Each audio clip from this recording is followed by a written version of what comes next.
Hey you guys, welcome to Luna's Kitchen. I am Luna, and for today's recipe, we're going to make the most delicious pastelón ever. Cannot wait to show you guys how I like to make this recipe. Now, this dish is also called Puerto Rican Lasagna, and it's absolutely delicious. Guys, let's just jump right in.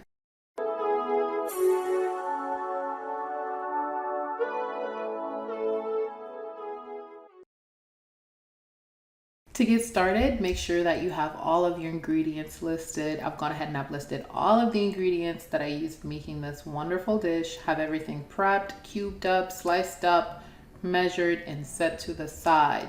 Now, as far as your sofrito, you can go ahead and make it homemade, so that way you can add a little bit of garlic, add your seasoning to have something that's more flavorful, or you can buy it from the store. Either way.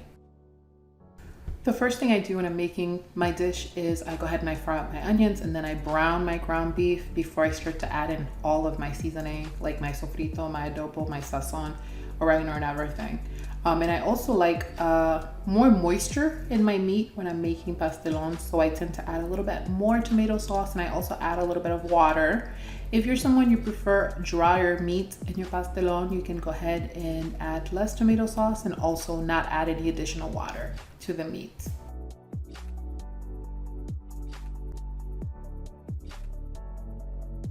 Now, after cooking the meat for about 20 to 25 minutes, everything is ready. As a last and final step, I go ahead and I chop up a few sprigs of fresh cilantro and I add to my meat for additional flavor as well as aesthetics. And you can also do this with parsley as well. And I set aside my meat. When making pastelón, you want to have really ripe plantains. You want it to be really dark yellow and have a lot of dark spots, almost black in color. And don't be afraid, don't be shy when choosing the bananas. The more ripe it is, the sweeter the taste, and it's really going to give you like a really delicious pastelón. So I'm just slicing my plantains lengthwise, and I'm slicing them in fours, and I'm gonna go ahead and fry them on medium heat. Now, I have to say that when you're using ripe bananas, it's not as easy as slicing green bananas. They tend to fall apart. They're very mushy, but they're very sweet in flavor. And so be very careful and be prepared for your banana to fall apart, some of them, and that's absolutely fine. And you can still use them in your dish. When assembling your pastelón, now for me, I had some bananas stay together, stay put. I had some fall apart. As you guys can see, I just stuffed the mushy ones that fell apart into the corner, and then I go ahead and I layer my ground meat, and I'm going to build my pastelón that way, the same way that you would, of course, build a lasagna.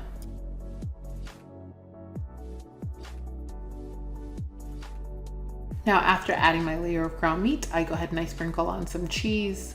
For this dish, you can really use as much or as little cheese as you want. I'm using a mixture of mozzarella and sharp cheddar cheese, and I go ahead and I sprinkle that. Then I go ahead and I add a final layer of plantains. And again, if you find that your plantains are falling apart, they're mushy, just fix them in a way and put them in a corner.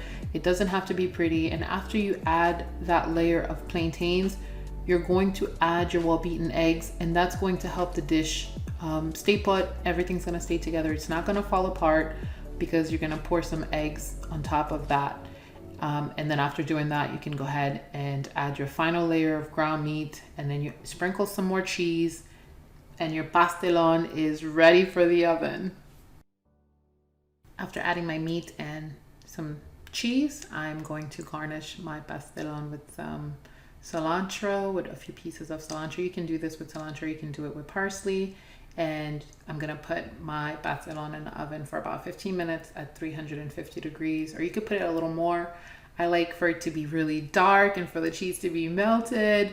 And once you have that coloring, that look, your pastelón is ready. As you guys can see, everything was an absolute success. Dinner was absolutely amazing.